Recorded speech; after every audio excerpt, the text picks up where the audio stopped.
Ivan, boleh tolong Ivan, boleh tolong pointernya nggak? Saya lupa kesana.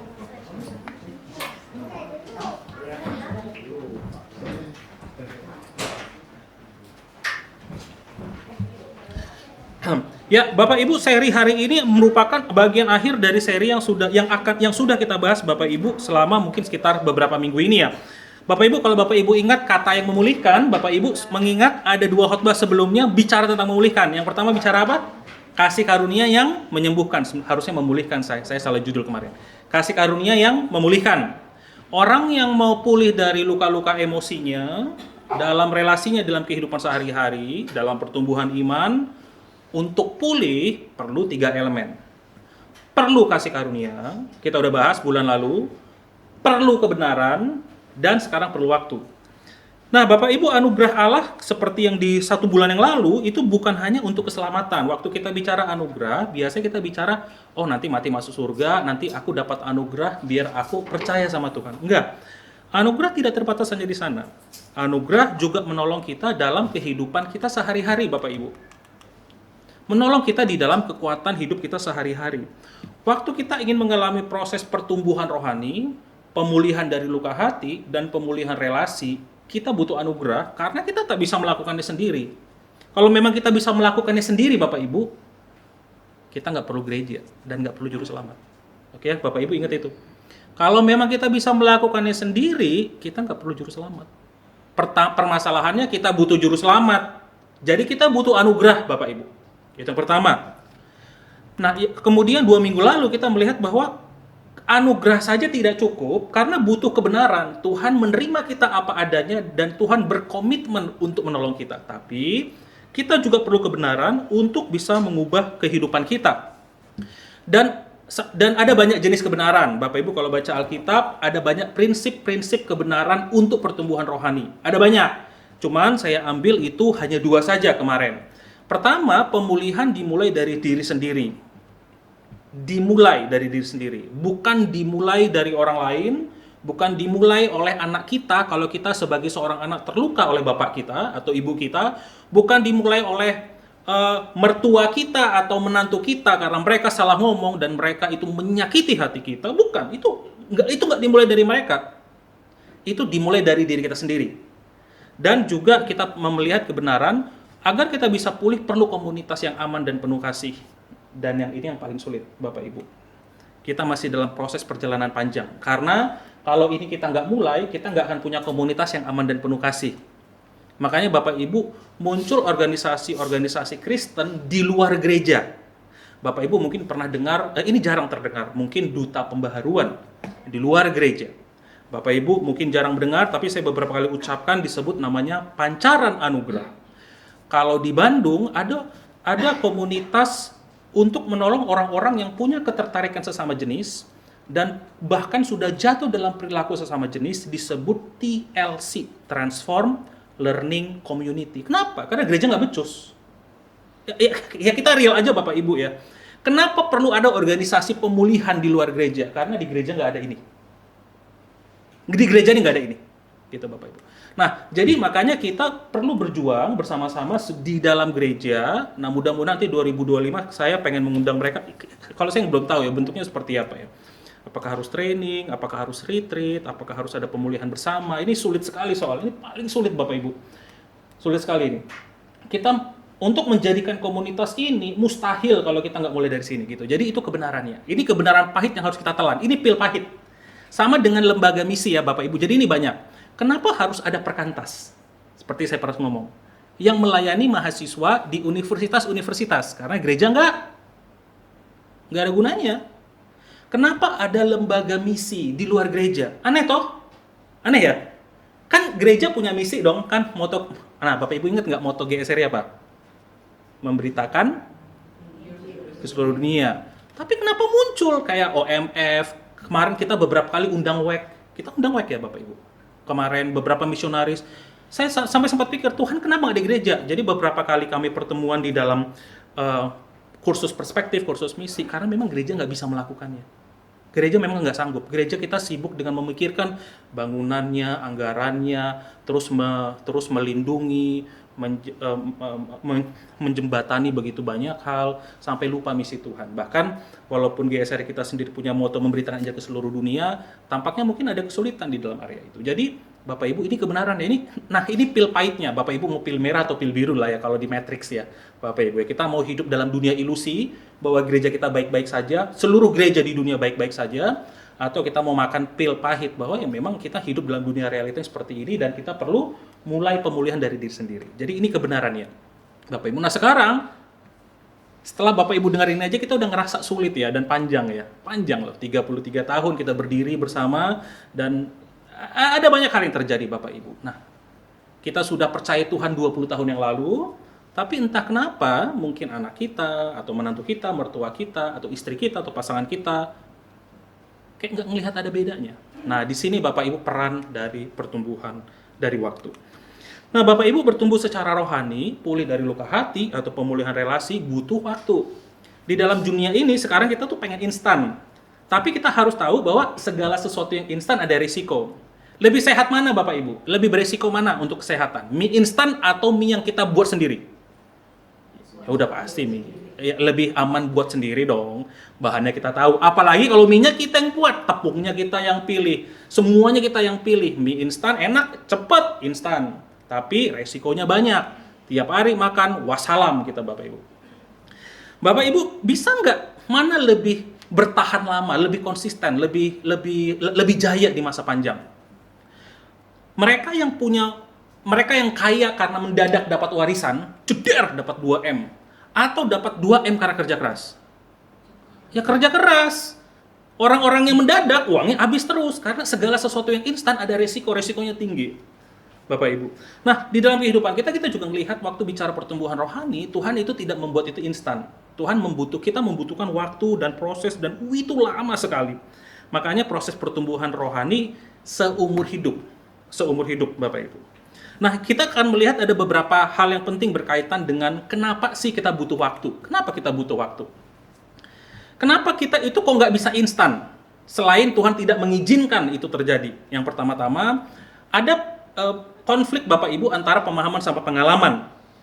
Di dalam Matius, ini sebagai salah satu contoh, dalam Matius 22 ayat 37 kita udah tahu lah ya, ini ayat populer. Kasihilah Tuhan Allahmu dengan segenap hatimu dan dengan segenap jiwamu dan segenap akal budi. Pertanyaannya, Bapak Ibu, nah apakah kita mengalami nggak Bapak Ibu kasihnya Tuhan di dalam kehidupan kita? Dan apakah kita melakukannya? Seringkali Bapak Ibu waktu kita bicara mengasihi Tuhan dan dikasihi Tuhan, itu lebih ke pikiran ya, kan saya tahu gitu loh. Kita tahu. Bapak Ibu, kita mungkin tahu kisah anak yang hilang, kita tahu tentang kisah siapa Yesus, Bapak Ibu. Tetapi kesulitan kita adalah untuk mentransfer antara apa yang kita ketahui masuk ke dalam hati kita. Ada sebuah pepatah yang mengatakan jarak terjauh di dalam dunia itu bukan jarak antar negara atau antar benua. Jarak terjauh di dalam dunia ini adalah dari kepala sampai hati. Jaraknya cuma 30 cm. Tapi seringkali kita nggak connect. Ini kita nggak pernah connect, Bapak Ibu. Sulit sekali kita koneksinya. Kita tahu Allah Bapa kita, tapi kita nggak pernah datang kepada Dia. Kita tahu Allah mengasihi kita, tetapi ya kita berharap bahwa kita tetap berusaha melakukan yang apapun kemampuan kita untuk mendapatkan kasih Allah. Ada keterpisahan antara pikiran sama perasaan atau hati kita.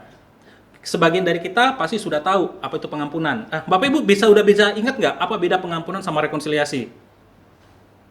Coba ada yang boleh ngomong nggak? Kira-kira apa beda pengampunan dan rekonsiliasi? Saya udah pernah ngomong nih 2 kali, beberapa kali. Pengampunan bicara tentang antara diri dengan Tuhan. Jadi kita bisa mengampuni walaupun orang tua kita sudah meninggal. Kita bisa mengampuni walaupun mertua kita sudah meninggal. Walaupun penjahat di seberang sana yang telah memperkosa anak kita sudah meninggal, kita bisa mengampuni dia. Separah itu, betul, itu namanya pengampunan. Rekonsiliasi apa? Antara diri kita dengan orang lain, Bapak Ibu. Kita udah tahu nih konsep nih, Bapak Ibu. Kita diingatkan sama Alkitab, kalau ditampar pipi kiri, kasih pipi Kanan. Kalau orang minta barangmu, kamu dipaksa untuk berjalan 1 mil, kamu berjalan 2 mil. Tidak ada di dalam Alkitab mengatakan mata ganti mata, gigi ganti gigi. Di perjanjian lama iya, di perjanjian baru sudah tidak. Kita sudah tahu. Tapi antara ini sama ini susah. Susah Bapak Ibu. Nah, jadi sehingga ini kita benar-benar butuh waktu Bapak Ibu untuk connect, dan Tuhan mengizinkan waktu itu terjadi di dalam kehidupan kita agar ini bisa pelan-pelan nyambung. Ini butuh waktu dan ini butuh proses yang sangat lama. Tuhan memang bekerja melalui pemahaman intelektual, Bapak Ibu, pemahaman kita. Tetapi Tuhan akan memberikan pengalaman hidup untuk menguji dan membentuk karakter kita. Tuhan tahu, dan Tuhan akan memberikan pengalaman. Nah, jadi bagaimana caranya agar kita bisa mengatasi kesenjangan ini, Bapak Ibu? 1, minta. Yang penting minta. Tuhan, aku tahu katanya engkau itu pengasih dan penyayang, tapi aku jujur nggak kerasa sama sekali. Aku ngerasa, misalnya kalau orang tanya, Per, lu punya hubungan yang akrab nggak dengan Tuhan? Kau bisa ngomong nggak dengan Tuhan dan kamu ngerasa dia bapamu? Nggak bisa. Bapakku aja tukang mukul, bapakku aja gak berguna. Tuhan apalagi? Nah, Bapak Ibu, koneksinya ini sulit. Nah, kita minta.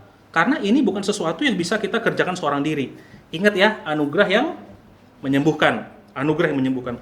Minta, bawa dalam doa. Tuhan, saya ingin mengalami nikmatnya pengampunan. Saya tahu pengampunan, saya tahu itu rekonsiliasi. Tapi saya nggak bisa mengalami nikmatnya. Kita itu sebagai orang-orang, termasuk di beberapa gereja yang saya temui juga Bapak Ibu, kita tuh selalu bukan ya. Kita selalu, udahlah Pak Per, janganlah, udah biarin aja. Biarin itu waktu itu menyelesaikan. Kemudian nanti kita meledak lagi 1 tahun lagi atau 2 tahun lagi, dan ini berkali-kali Bapak Ibu terjadi. Nah, dan kita nggak tahu, masa sih pengampunan nikmat gitu loh, mirip kayak seorang ibu yang Bapak Ibu lihat videonya kemarin kan ya. Anaknya diperkosa oleh seorang pria, dan kemudian pria itu di pengadilan, seorang ibu tuh datang, dia bawa pistol masuk pengadilan, dia tembak, bam, langsung gitu. Rasanya apa Bapak Ibu? Anak kita diperkosa, anak perempuan kita. Rasanya apa? Puas dong. Puas loh. Bapak Ibu mungkin yang pernah, kapan, mungkin bulan lalu, 2 bulan lalu, yang di Jerman. Anak perempuan kita diperkosa. Dia diadili, paling penjara seumur hidup, nggak mati-mati dia. Sebagai seorang ibu dia datang. Ditembak berapa kali sampai habis pelurunya, sekitar 6 peluru. Pas saya nonton itu, mati lu, mampus. Kenapa? Karena hati kita itu connect, sulit loh Bapak Ibu connect ya, antara Allah yang mengasihi manusia berdosa, kita tahu, tapi hati kita nggak connect. Makanya di sosial media kita selalu temukan apa? Rasain tuh, mampus, korupsi, ditangkap. Aneh ya Bapak Ibu ya. Orang jahat, kemudian digebukin, pencuri menyuri motor, digebukin, masak, bonyok. Bapak Ibu lihat nggak nonton video? Merasa puas nggak? Bapak Ibu ngeri ya. Hati kita itu jahat dan licik loh. Kita tuh menikmati saat orang itu menerima getahnya. Nah, jadi Bapak Ibu, padahal Tuhan berkata apa? Doakanlah musuhmu, berdoalah bagi mereka yang menganiaya kamu. Kita tahu, tapi nggak connect. Bukan saja nggak connect, kita malah puas melihat pencuri motor digebukin. Orang-orang yang kena pengedar narkoba dan kemudian dipenjara, dan kita kayak, makanya lu dari kemarin jangan make. Dan kemarin kita habis itu orang dipukulin, seneng banget kita lihat penjahat-penjahat itu dihajar. Dan tidak ada belas kasihan Bapak Ibu yang muncul. Padahal kita udah pelajari loh, kasih karunia Tuhan bagi kita penjilat dan peludah dan pendosa. Tapi itu sekali lagi, mungkin kita nggak ngerasa kita pendosa Bapak Ibu, kan kita baik-baik ya. Kita kan nggak curi berapa lah, 100.000, kita nggak curi 1 M. Ya Tuhan ya cincailah gitu loh. Kita nggak pernah bunuh orang, cuman ya bunuh orang dalam pikiran kita saja lah. Gak mau lihat lagi aku mukanya. Ya itu cincailah Tuhan. Gitu. Nah, ini jadi kita benar-benar terpisah Bapak Ibu antara makanya sulit bagi kita untuk bisa bertumbuh rohani, pulih dalam relasi, karena kita itu jaraknya dekat gitu loh, tapi kita nggak connect. Ya Bapak Ibu. Nah, jadi minta sama Tuhan. Makanya sekarang Bapak Ibu mulai belajar contoh-contoh itu Bapak Ibu. Minta sama Tuhan. Tuhan, harusnya aku tahu. Tapi kok aku puas yang melihat orang itu menderita ya, yang pernah menyakitiku. Apa apa yang terjadi? Apa yang terjadi gitu dalam jiwaku? Kenapa jiwaku menikmati saat orang berbuat jahat dan kemudian Tuhan balas dia? Bapak Ibu ingat yang Yesus katakan waktu Yesus disalibkan, apa yang Tuhan Yesus katakan? Bapa, ampunilah mereka sebab mereka tidak tahu apa yang mereka perbuat. Bapak Ibu ini aneh. Yesus tahu nggak hati dan pikiran mereka? Tahu. Kita aja mikir ya. Kita aja doa Bapak Ibu ya. Biarlah petir menyambar-nyambar. Habis itu, kadang-kadang ini terjadi juga dalam hidup saya. Waktu saya melihat misalnya, Bapak Ibu kadang-kadang cerita tentang pergumulan, dan Bapak Ibu cerita tentang orang-orang yang dilukai. Kemudian habis itu kan saya kadang-kadang ngomong kayak begini, Bu, tenang aja, Pak, tenang aja. Orang-orang kayak gitu, di keluarganya pasti hancur. Hancur tuh keluarga. Relasi pasti buruk. Apalagi itu sering. Dan waktu saya ngomong itu, saya ngerasa kadang-kadang kayak, Tuhan juga balas kok dalam hidup dia, nggak harus nunggu dia mati. Terus saya mulai mikir-mikir, Per kok kamu seneng ya? Karena Tuhan melakukan pembalasan di masa mereka hidup.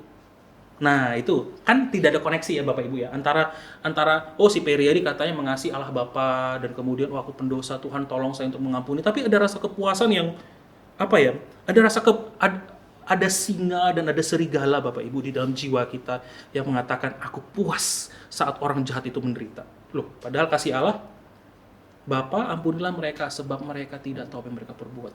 Untuk mencapai kepada pemahaman dan pengalaman ini, Bapak. Terus saya dengarnya aja udah merinding Bapak Ibu ya. Mungkin nggak ya saya bisa ngatain itu loh. Nah, kita lagi bukan di zaman penganiayaan ya Bapak Ibu ya. Kita di persekutuan doa, kita lagi masuk ke Yemen, negara kelima yang mengalami persekusi. Negara kita mungkin masih jauh dari persekusi, beneran persekusi. Gereja ditutup, orang Kristen ditangkapin satu-satu gitu. Tapi saat itu terjadi, aku nggak tahu Bapak Ibu, Tuhan bisa nggak, sanggup nggak ya kita ya, gitu loh. Sanggup nggak kita persekusi? Karena persekusi akan terjadi, cepat atau lambat. Tapi kita mungkin nggak sanggup karena pemahaman dan pengalaman. Jadi ingat ya Bapak Ibu, kenapa butuh waktu? Karena kita manusia berdosa. Tuhan tahu dan Tuhan izinkan waktu itu hadir. Dan Tuhan berbelas kasihan juga kepada kita, Bapak Ibu, untuk memberikan waktu itu. Itu yang pertama Bapak Ibu. Nah Bapak Ibu, elemen yang kedua, kenapa kita butuh waktu? Karena bagi kita itu sulit untuk menerima anugerah dan pengampunan. Di dalam Ibrani 4:16 dikatakan bahwa marilah kita penuh keberanian menghampiri tahta kasih karunia, supaya menerima rahmat dan menemukan kasih karunia untuk mendapatkan pertolongan pada waktunya. Nah ini menjadi kalimat yang menyenangkan tapi sulit juga.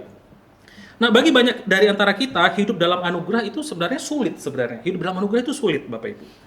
Karena kita secara alami perlu ingin mendapatkan kasih Allah. Iyalah, papa mama kita seneng kalau nilai kita bagus, ya kan? Bos kita akan memberikan kita promosi atau gaji tambahan kalau performa kita bagus.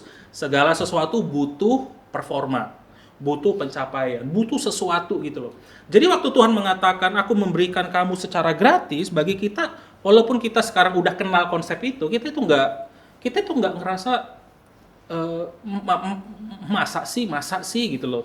Makanya kan kita itu kadang-kadang, makanya kita bergereja, baca Alkitab, melayani sebagai bentuk dari mendapatkan perkenanan Tuhan. Kadang-kadang bukan karena kita bersyukur, tapi mendapatkan perkenanan Tuhan. Tuhan kan aku udah melayani lama ya. Nah Bapak Ibu mungkin saya pernah dengar ini beberapa kali. Wah orang itu sudah melayani Tuhan lama, tapi dia mati karena penyakit. Kok bisa kayak gitu ya? Seakan-akan kalau kita pelayanan rutin, Bapak Ibu, Tuhan akan menjamin kita bebas dari penyakit. Itu misionaris pada mati semua Pak Bu, rata-rata 12 murid Yesus 11-nya mati semua, mati martir Bapak Ibu. Nah terus kita agak sulit untuk menerima dan melihat bahwa benar nggak ya pengampunan Allah itu diberikan secara gratis. Kalau aku sungguh-sungguh minta, Tuhan akan ngampuni aku dengan sungguh. Bagi kita sulit ya Bapak Ibu, karena kalau kita mau mengampuni orang sebagai contohnya, kita pengen lihat dia ada perubahan atau tanpa perubahan. Harus ada perubahan dulu baru kita mengampuni. Ada pembenaran baru kita, oh dia udah lebih mending kalau gitu, aku ampuni kau setelah dia ada perubahan. Sulit untuk mengampuni seseorang yang perubahannya itu tidak tampak, tidak kasat mata kita Bapak Ibu. Dan dia pasti gitu, ngapain gua ampuni Bapak Ibu. Nah jadi kita juga masih ngerasa karena hidup kita sehari-hari seperti itu, sulit bagi kita untuk melihat, masa sih Tuhan kalau aku benar-benar minta ampun kepada Engkau, Engkau akan mengampuniku. Bagi kita itu masih kurang sedikit masuk akal. Makanya kita berjuang berbuat baik. Aku komitmen, besok aku tidak akan marah lagi. Komitmen, aku besok tidak akan mendukakan hati Tuhan lagi. Tapi kita tahu, besok kita akan melakukan hal yang sama lagi. Kemudian akhirnya kita mulai menghindar dari Tuhan, Bapak Ibu. Bisa kebayang ya? Karena kita gagal-gagal terus, kita mulai capek, kita menghindar dari Tuhan. Kita memisahkan diri dan Tuhan, nanti aku akan datang lagi ke gereja. Aku akan menyembah Engkau lagi. Kalau aku sudah bisa mengampuni, kalau aku sudah bisa tidak marah lagi, kalau aku sudah bisa baik lagi. Jadi kita mau datang kepada Tuhan setelah baju kita bersih. Kita pengen baju kita bersih dulu baru datang. Nanti kalau udah agak bersihan, 1 minggu baik gitu loh, mengasihi Tuhan, mulutnya manis gitu loh, dan memberi dengan sukacita, terus datang ke Tuhan kayak, aduh Tuhan terima kasih Tuhan, Babi bisa bayangin ya, jadi kita datang kepada Tuhan karena seakan-akan kita merasa harus ada performa kita dulu baru kita datang. Nah, Bapak Ibu ingat itu anugerah apa? Anugerah si pemberi tidak wajib memberi, si penerima tidak layak mendapatkan. Kita datang ke hadirat Tuhan dan ke tahta Kristus, tahta kasih karunia Bapak Ibu, bukan karena performa kita. Bukan karena kita sudah mencapai sesuatu yang baik. Enggak. Kita datang sebagaimana kita adanya di tengah-tengah kelemahan kita. Ya kita sulit. Ya kita ngomong, Tuhan aku kok puas ya lihat ibu-ibu itu nembak ya. Si peleceh seksual itu. Dar, seneng banget, puas Bapak Ibu. Gitu. Itu bagi saya itu kepuasan. Pencuri dipukulin, bagi saya kepuasan. Gitu loh. Makanya ini udah motor keberapa yang dia curi? Bapak Ibu. Dan Tuhan kok jiwa saya kok seperti ini ya? Nah gitu. Dan Tuhan ini apa yang terjadi? Minta lagi kepada Tuhan, Tuhan saya ingin memberikan anugerah kepada orang lain. Nah, bagaimana kita bisa tahu Bapak Ibu apakah kita sudah sungguh-sungguh menerima anugerah? Gampang caranya. Bapak Ibu lihat pasangan kita. Ya, lihat anak kita, lihat sahabat kita, lihat mertua atau menantu kita. Lihat orang yang paling dekat di kanan kiri kita. Yang paling dekat, bukan kanan kiri Bapak Ibu sekarang ini. Yang paling dekat dengan relasi dengan kita. Kalau dia melakukan kesalahan, apakah aku bisa berkata, ku ampuni kau. Aku tidak akan mengungkit-ngungkit kesalahanmu itu. Coba Bapak Ibu pikir ya pelan-pelan ya. Ada pasangan, ada teman, ada sahabat, ada anak, ada mertua, ada menantu. Ini orang-orang yang paling dekat. Ini ring satunya kita. Saat mereka melakukan kesalahan, pelanggaran, kejahatan, kadang-kadang kita makin terluka kan. Kamu tahu aku siapa, tapi kok kamu lakukan? Kan biasa lebih sakit karena orang dekat. Karena orang yang udah tahu, udah dekat, makin sakit. Bisa nggak kita lepaskan anugerah dan pengampunan itu kepada mereka? Coba. Kalau belum bisa, berarti kita belum paham ini. Bukan paham, kita belum mengalami ini sungguh-sungguh dari Tuhan. Itu kata kuncinya. Berarti waktu kita berelasi dengan Tuhan, kita berharap agar kita lebih baik dulu kepada Tuhan. Itu salah satu indikator paling penting ya. Bapak Ibu, lihat orang kanan kiri, saat mereka melakukan kesalahan yang sama, lagi dan lagi nih. Koselnya itu bukan main kan? Gitu loh. Dulu si Pak Yakub tuh ngomong tuh dia suka marah kalau sama Ibu Susabda, Ibu Esther, dia selalu lupa kuncinya letaknya di mana. Emosi terus akhirnya dia menyadari kesalahannya Bapak Ibu di masa tuanya dan dia cerita dengan jelas. Ya inilah kita orang-orang yang kita khotbahkan pengampunan, khotbahkan anugerah, kita ngerasa kita tahu anugerah dan pengampunan Tuhan, tapi kita nggak bisa mentransfernya ke orang lain. Nah itu tanda-tanda orang yang belum menerima anugerah, bukan menerima. Kita sudah menerima anugerah, tapi kita belum hidup di dalam anugerah dan pengampunan itu.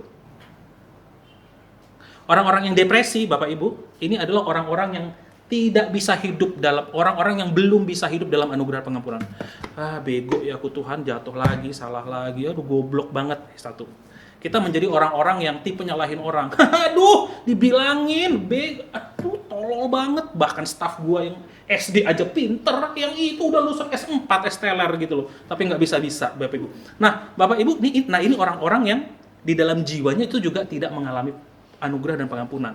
Karena mulutnya itu gampang keluar penghakiman. Jadi orang-orang yang depresi, aduh Tuhan aku stres, aku nggak bisa. Sama orang-orang yang sukanya menyalahin orang terus. Itu ada dua tipe. Ini biasa antara kita antara dua tipe ini nih. Kalau nggak kita depresi, ini aku salahku, atau tipe nyalahin orang, salahmu. Ini orang-orang yang belum mengalami. Kita sudah nerima anugerah, tapi kita belum hidup di dalamnya. Jadi butuh waktu nggak Pak Bu? Butuh waktu loh. Kita udah tahu pun Tuhan ini gimana. Nah jadi caranya apa? Ya minta. Pak minta lagi. Ya minta karena kita nggak bisa lakukan sendiri. Ya minta karena kita nggak bisa Bapak Ibu. Kita tahu kisah anak yang hilang, tapi aku nggak ngerasa Tuhan anugerahmu tuh bagi saya atau pengampunanmu. Ya minta Tuhan ini gimana ini? Kok aku nggak bisa ya memberikan anugerah bagi orang lain? Kok aku nggak bisa berikan pengampunan bagi orang lain ya? Sulit. Minta, Tuhan tolonglah. Ini gimana ini? Kok nggak bisa ya aku? Kalau nggak minta, ya gimana Tuhan mau bekerja? Jadi, aplikasi praktis ya Bapak Ibu. Minta, pulang-pulang minta. Tuhan minta agar pemahamanku itu dan hatiku itu connect. Aku tahu, oh aku bisa mengampuni, rekonsiliasi. Aku bisa mengalami kasih Allah, aku mengalami anugerah Allah, aku mengalami pengampunan Allah. Tuhan tolong nih, ini gimana nih biar aku bisa merasa sungguh-sungguh hidup di dalamnya. Dan Bapak Ibu. Nah, dan yang ini kita lewatin aja. Dan yang ketiga Bapak Ibu yang terakhir adalah Bapak Ibu kita itu kenapa kita membutuhkan waktu untuk bertumbuh secara rohani, waktu untuk pemulihan luka-luka hati dan emosi, karena kita butuh paparan berulang akan elemen pertumbuhan. Jadi gini, elemen pertumbuhan itu kita perlu terus-menerus memiliki aktivitas untuk elemen-elemen pertumbuhan ini itu kena kepada kita. Pertumbuhan rohani membutuhkan pengulangan dan latihan. Sama seperti seorang atlet atau musisi, Bapak Ibu.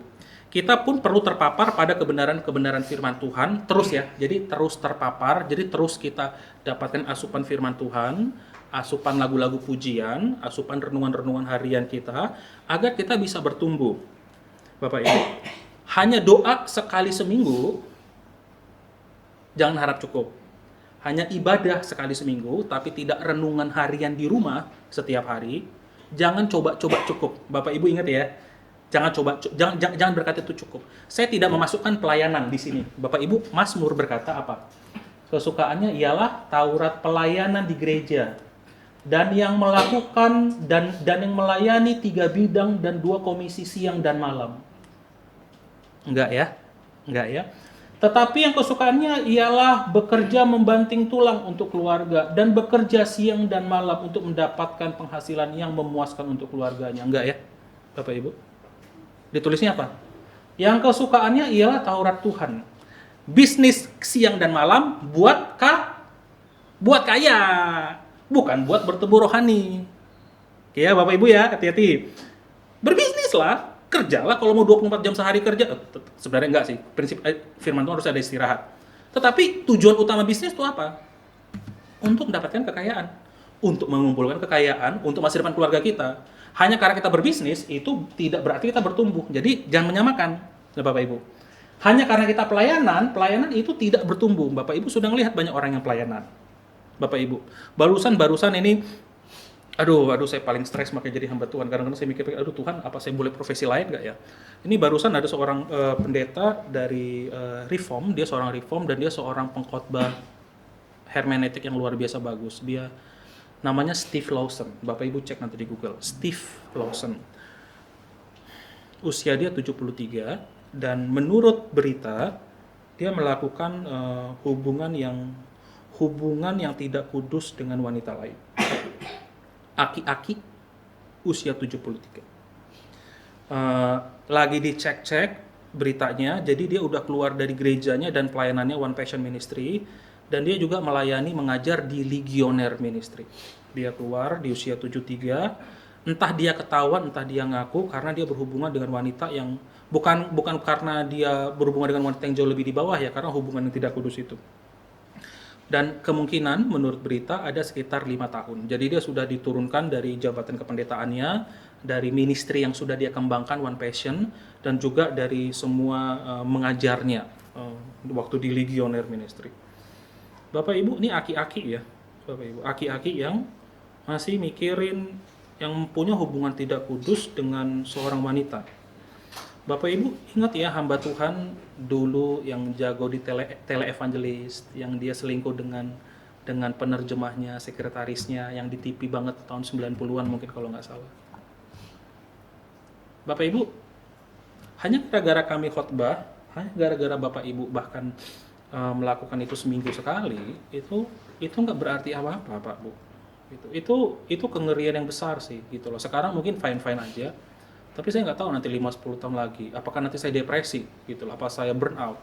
Apa yang akan saya lakukan dalam hidup saya waktu kita mengalami masalah? Bukankah kita juga pernah saat ini mengalaminya, Pak Bu? Nah, jadi Bapak Ibu, ini merupakan satu kewaspadaan bagi kita. Waktu kita itu, jadi orang-orang yang bahkan apa yang kita lakukan dengan kehidupan kita gitu loh. Karena kalau memang kita benar-benar memiliki kesukaannya ialah, bukan ini ya, tetapi yang pekerjaannya ialah memberitakan Taurat Tuhan. Bukan yang kesukaannya. Jadi dalam hatinya dia menikmati firman Tuhan. Bapak Ibu menikmati nggak firman Tuhannya? Itu dulu tuh, kata kuncinya tuh ya. Kita menikmati nggak kalau kita baca? Pusing iya mungkin, tapi kita nikmati nggak setiap kali kita baca ada hal-hal baru yang, oh iya ya Tuhan bersyukur ya dapat ini ya. Dan merenungkannya Taurat itu siang dan malam. Berarti di otaknya pikirannya apa? Firman Tuhan. Muncul terus, Bapak Ibu. Orang-orang itu akan seperti pohon yang ditanam di tepi aliran air yang menghasilkan buahnya pada musimnya dan yang tidak layu daunnya, apa saja yang dibuatnya berhasil. Paparannya terus-menerus. Tidak 1 kali, tidak 2 kali, tidak 3 kali, Bapak Ibu. Dan ini akan menolong kita. Nah, jadi Bapak Ibu, kenapa sekali lagi butuh waktu? Karena Tuhan minta kepada kita untuk, ayolah, itu ibadahmu gimana? Firman Tuhannya yang kau pegang itu kau baca, enggak kau renungkan, Bapak Ibu. Saya sudah memberikan beberapa video. Kalau kita mungkin kurang tertarik, mungkin bisa lihat video ringkasannya di Bible Project. Bapak Ibu mungkin bisa mulai dari renungan-renungan harian dengan 1 ayat. Bapak Ibu punya lagu-lagu ya. Bapak Ibu mulailah bangun hidup kita dengan lagu-lagu pujian yang baik dan sehat. Ada banyak lagu. Mulai pelajari lagu-lagu baru. Dan mungkin kita agak kesulitan membaca yang kecil-kecil ini. Bapak Ibu saya sarankan, saya sempat kepikir nih, jangan-jangan ini jemaat ini agar suka baca Alkitab, kayaknya kita perlu ganti Alkitab kita deh. Kayaknya kita perlu beli Alkitab anak-anak, Pak Bu, yang ada gambar. Saya paling suka Alkitab anak-anak. Kalau ini kan tulisan semua nih ya, Pak Bu. Bingung nih ya. Dari awal sampai akhir tulisan gitu loh. Nah, kalau saya enak ada tablet bisa gede, Bapak Ibu. Bapak Ibu udah kecil-kecil baca makin males. Saya mikir-mikir, Tuhan ini apa jemaat mungkin kayaknya kita mulai melakukan pembacaan Alkitab, tapi saya ambil dari Alkitab anak-anak yang ada gambarnya. Tapi kayaknya itu ide bagus juga gitu loh. Jadi biar kita, oh ini gambar Musa Daud ya, gitu lagi baca gitu. Biar seru. Jangan kepikir Bapak Ibu. Nah ini saya nanti juga akan bagikan Bapak Ibu. Ini kayaknya nanti untuk anak pemuda juga sih ke depan. Jadi ada namanya Kingstone Comics namanya. Itu sudah diterjemahkan. Mereka itu membuat 72 komik. Mereka menggunakan versi Alkitab yang terbuka, 72 komik dan dengan gambaran versinya versi Marvel. Nanti saya akan tunjukkan Bapak Ibu, saya akan kasih 1 jilid di PDF kita untuk Bapak Ibu lihat gitu. Jadi dia buat komik Alkitab bukan pakai TB ya, versinya AYT, dan dia karikatur atau gambarnya itu dalam bentuk Marvel. Jadi Bapak Ibu nanti kan lihat kan Marvel itu warna hitam-hitam, terus gambar-gambar karakternya itu khas. Nanti saya kasih tunjuk PDF. Saya sempat mikir-mikir, Tuhan kalau jemaat mungkin agak kesulitan ini, apa mungkin kita ada cara lain ya, begitu loh. Kan soalnya kita bukan yang tetangga sebelah ya, Bapak Ibu ya, yang harus ya kalau mau tuh harusnya ini loh, harus bahasanya harus bahasa ini gitu loh. Gitu, agar bisa menolong kita bertumbuh. Saya lagi mikir-mikir nih gimana ya gitu kan gitu. Tapi sekali lagi butuh paparan. Bapak Ibu kalau bisnis sekali seminggu berhasil nggak? Omong kosong, Pak Bu, nggak bisa. Makanya Bapak Ibu bisnis setiap hari. Makanya Bapak Ibu ngelihat jadwal, ngelihat tanggal, melihat jenis barang. Seorang jemaat, dia tuh sampai lucu dia. Kayaknya dia mungkin cerita nggak sadar ya. Wah, dia itu kadang-kadang tuh kalau habis ngantar anak, dia tuh suka keliling, dia lewatin itu toko-toko bangunan di sekitar dia. Terus saya mulai pikir, tapi menarik loh. Ini orang yang serius jualan, dia pengen tahu apa yang dijual di toko-toko ini, barang baru, merek apa, gitu. Dan dia mulai memikirkan, merek-merek yang dia jual bukan merek-merek yang umum. Cukup menarik. Ini orang kalau nggak mikir, Bapak Ibu, itu nggak akan jadi. Bapak Ibu kita jualan harus setiap hari biar kita bisa mikir. Mau jadi montir Bapak Ibu harus setiap hari. Mau jadi Gojek atau driver Bluebird yang jago cari celah dan jalan harus setiap hari. Cuma sekali seminggu. Kemarin kita habis dari kedukaan, eh, yang Cihermi, barang-barang kita naik mobil yang sama. Bergerak dari jam yang sama, menit yang sama.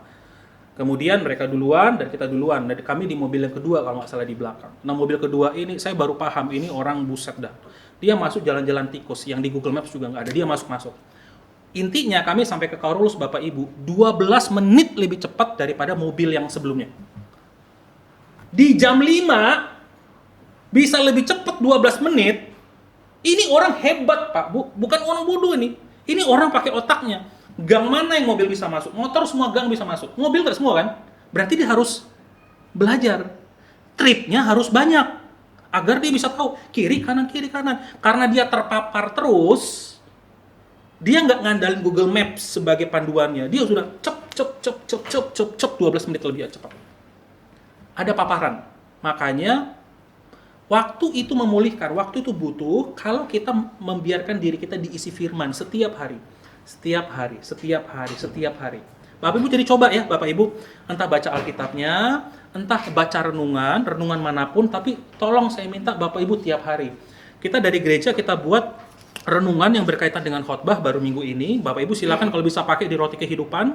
Jika Bapak Ibu ada hamba Tuhan favorit saudara, coba dengerin ya tolong. Tiap-tiap hari saya minta dengerin. Mau Gilbert kayak lu denger dah daripada enggak sama sekali. Beneran ya Bapak Ibu ya.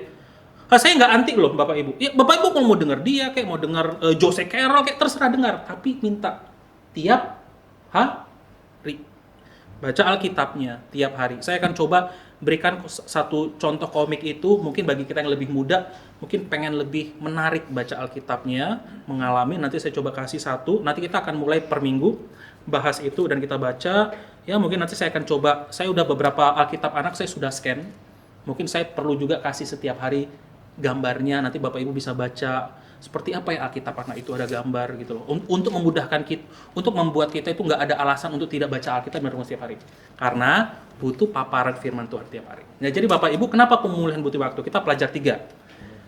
Tahu kebenaran sama menghidupinya itu beda, butuh waktu, makanya pertumbuhan rohani itu lama. Orang yang makin paham dan makin menghidupi makin cepat. Orang yang nggak paham dan nggak hidupi nggak bisa. Jadi dua-duanya ini sama-sama penting. Kenapa butuh waktu? Anugerah dan pengampunan itu perlu dipelajari. Bapak Ibu kalau ingat bulan lalu kasih karunia yang menyembuhkan, Bapak Ibu yang saya ingatkan adalah ini Bapak Ibu. Selalu ingat lagi kisah-kisah Alkitab bicara tentang anugerah dan pemulihan.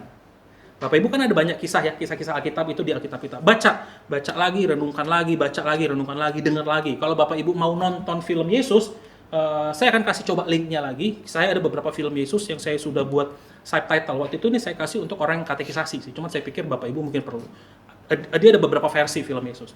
Bapak Ibu tonton itu, hidupi lagi, baca lagi, kenali lagi sampai oh sebegini baik ya Tuhan Yesus. Oh sebegini menderita ya Tuhan Yesus. Jadi lagi karena butuh waktu untuk memahami dan menghidupi anugerah dan pengampunan. Dan yang terakhir Bapak Ibu, paparan berulang terhadap elemen pertumbuhan, terhadap firman Tuhan yang sudah kita miliki. Baca, renungkan. Kalau bosan ngomong, Tuhan saya agak sedikit bosan ya tulisan. Ada nggak caranya Tuhan? Ada nggak Alkitab yang cocok? Yang saya itu bisa saya nikmati Tuhan untuk saya baca. Ya nggak apa-apa, minta Bapak Ibu. Ya minta aja ke Tuhan. Nanti Tuhan tiba-tiba nongol. Tuh ada Alkitab bergambar yang lucu, anak. Mungkin kamu bisa baca mulai dari komik Alkitab. Mungkin kamu bisa baca dari video. Bapak Ibu mungkin sukanya dengar. Mungkin banyak dengar. Atau dari renungan-renungan harian. Jadi aku kan itu tiap hari. Sehingga waktu ini bisa dapat menolong kita untuk menumbuhkan kita, Bapak Ibu. Nah, jadi semoga kita sama-sama bertumbuh Bapak Ibu menjadi satu pribadi yang sehat dan mudah-mudahan. Ini mudah-mudahan. Perjalanan ini panjang. Kita jadi komunitas yang kalau orang itu masuk, orang itu merasa Tuhan itu hadir, gitu loh. Nah, banyak dari gereja akhirnya kita menggunakan lampu-lampu dan musik yang bagus untuk membuat orang merasakan kehadiran Tuhan. Kehadiran Tuhan kita buat secara superficial. Satu sisi nggak salah, dan itu baik, dan itu memang membuat kita perasaan. Tapi kan yang kita inginkan bukan sekedar ibadah minggu. Kita pengen punya 5 sahabat di GSRI yang kalau gua jatuh, gua datang dia, gua pasti dibantu. Bukan dibantu ini ya, tapi gua akan ditolong, gua akan disupport. Wah, gua punya sahabat di GSRI selain hamba Tuhanku. Kalau aku nanti lagi jatuh, lagi bermasalah, aku tahu ada yang mau nopang gua. Dan aku tahu kalau aku bercerita, ceritaku itu akan didoakan orang. bukan digibahin orang lain. Ih, anak-anak dari mana itu? Anak dari kandungan istri lain kali ya, gitu loh. Kata-kata itu loh, kata-kata yang pedes itu di gereja tuh banyak loh Bapak Ibu loh. Saya juga bingung sih. Tapi memang harus diakui ya, jenderalnya setan adanya di mana? Di dalam gereja ya Pak Bu ya.